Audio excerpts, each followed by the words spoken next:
Bonjour, comme prévu, je vais vous présenter une séance d'EFT, version déjà simplifiée. Il faut savoir qu'il existe une version d'origine plus longue. Vous verrez, il y a des points communs avec la version que je vous ai présentée précédemment. N'hésitez pas à mélanger, à faire votre propre sauce, ce qui vous convient le mieux, ce qui a le plus d'effet, là où vous êtes le plus à l'aise.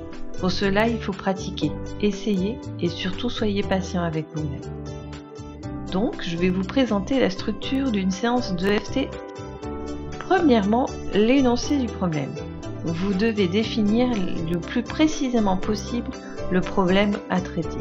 Je me sens triste est beaucoup trop vague. Par exemple, je me sens triste parce qu'Arthur ne m'a pas recontacté après notre rendez-vous de samedi soir. Deuxième étape, définir le niveau d'intensité. De 0 à 10, à quel niveau se situe la douleur ou le mal-être ? 10 étant l'intensité maximale que vous pouvez ressentir. Cette évaluation va permettre de savoir où vous en êtes au niveau du problème après la ronde de tapping. 3. La phrase préparatoire. Il faut répéter 3 fois la phrase préparatoire qui va vous permettre de débuter la séquence de tapotement.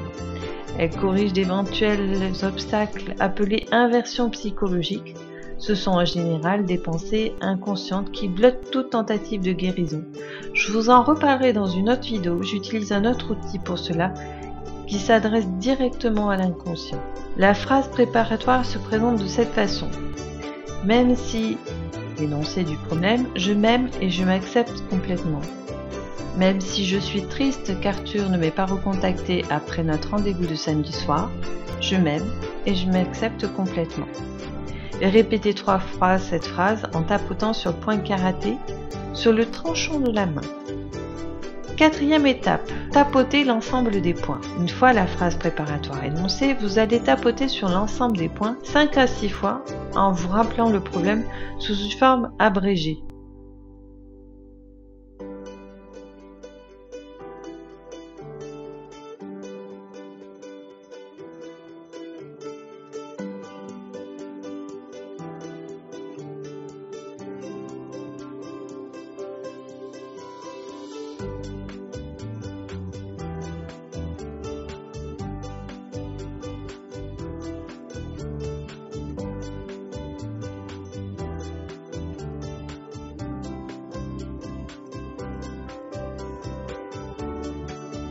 « 5. Réévaluation de l'intensité.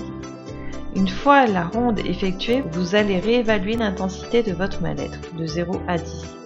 Vous allez refaire la ronde de tapping et la réévaluer jusqu'à ce que l'intensité soit le plus proche possible de 0. Voilà, c'est la structure de base de l'EFT traditionnel.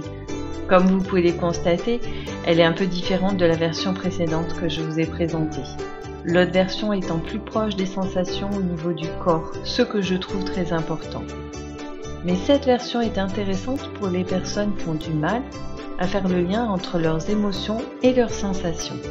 C'est un bon départ, un bon début pour réapprendre à écouter les sensations et le corps. Je vous montrerai différentes façons d'utiliser les tapotements de l'EFT, mais aussi plusieurs autres outils. Pratiquez, essayez, prenez ce qui vous intéresse, laissez le reste. Apprenez à vous faire confiance. La diversité, c'est ce qui fait la richesse de ce monde. Alors pourquoi se mettre des limites et se mettre dans des moules? Et voilà pour aujourd'hui. Vous pouvez vous abonner à ma chaîne YouTube ou à mon blog Osez être heureuse. Et je vous dis à très bientôt.